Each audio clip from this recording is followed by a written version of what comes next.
Amunche nana kama tona senchi wana. Washiro ba de chi blomana. Mi kloma ya ma jope ma bienya de ka jogbenya se.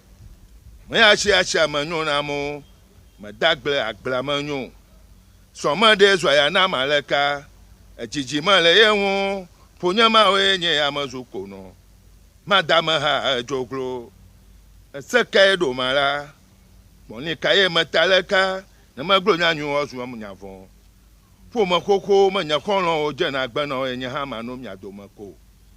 Nyate petoto abeko ke onye machina ti gomo. Agbana o pa hun tefe. Agbana la o pa hun tefe. Madodo nu nyade amana we. Kwa ode nyama bope. Ashiro ba de chi gbon we na e. Mi kon maya ma jope. Ma bienya de ka jogbenya se. Ashi amanyo na mo. Ma dagble agba manyo. Soma de zaya na malae. Ejiji malae won. Punya mawe nyama zukono. Madama ha jogo. Eseka do malae.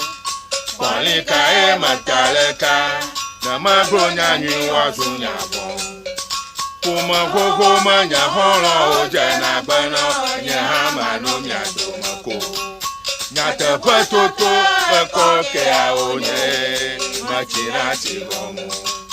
Agbana o pohun tepe. Agbana la o pohun tepe. Made do munyade mana oe. Wa ode nyama bope. Agbana o pohun tepe. Agbana la o pohun tepe. Made do munyade mana oe. Wa ode nyama bope.